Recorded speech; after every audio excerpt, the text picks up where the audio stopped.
Until Dawn is directed by David F. Sandberg and is based on a video game of the same name. 1 year after her sister mysteriously disappeared, Clover and her friends head into the remote valley where she vanished in search of answers. They find themselves trapped in a house and having to relive the same night over and over again until they can survive Until Dawn. I'll be straight up, I've never played the video game, but my main reason for looking forward to this movie was David F. Sandberg. I really like Lights Out, I like the Shazam movies, I even enjoyed Shazam 2. I know a lot of people didn't, but I had fun with that film. And I was excited to see him getting back to his horror roots. Because there are elements of horror in the Shazam movies, but they're not horror movies in any way. And I'll start with his direction here. I think the direction in Until Dawn is cleverly done. There are jump scares in this movie, yes, but the film isn't reliant on them. More than anything, this is a film focused on tension and building tension within a scene, and that's how David F. Sandberg engages you with the horror aspect of this film. There are some really cool shots that do build tension really efficiently, and he just proves that he understands the horror genre. This is a very interesting concept, but as they have to relive the night over and over again, there is risk of it becoming repetitive. However, I don't think it ever does. The filmmakers find new ways to constantly keep the story feeling fresh, and although it is technically repetitive, it never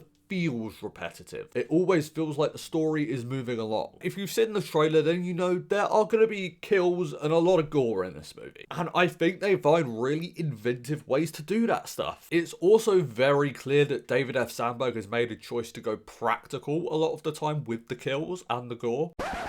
I'm currently editing the video, and just to clarify, when I said David F. Sandberg went practical with the kills, I meant he used practical effects as opposed to CGI. He didn't kill any of the cast. If you don't know, David F. Sandberg has a YouTube, and every time he makes a movie, he always posts behind the scenes videos of making that movie. And he's done one of Until Dawn where he shows how they did the practical effects. I'll leave the link below, it's really interesting stuff, I highly recommend checking it out. But I think even without me having seen that video before seeing the movie, I think I would have been able to tell, oh, this is definitely practical. The main issue with Until Dawn is the script. The writing for the characters can be pretty weak. There is definitely setup for all of the characters, I would say, but how the film progresses them, it can feel quite one note. I will say I did like what they did with the main character of Clover. I thought she had some really interesting elements about her, but a couple of the other characters could just feel really disposable, and I really think it would have benefited the film if they fleshed them out more. There are annoying characters in this movie, especially one called Max. Every time they brought up his main storyline, I did not care, and I kind of had that same mindset of I don't really care about this towards other character relationships as well. Alongside that, there are some logic issues in this movie where I'm like,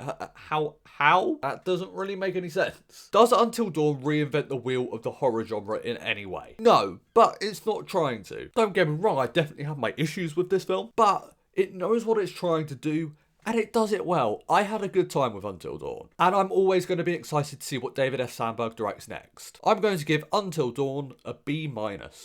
Before I finish this video, I'd like to tell you guys about something. Recently, me and my friend Sky have started a podcast. It's called Film School Rejects Podcast, and on it we talk movies. So I'm going to leave our Linktree link in the description below, and it would mean a lot if you guys could check it out. Guys, thank you so much for watching this video. You guys are awesome. Blu-ray Billy, logging off.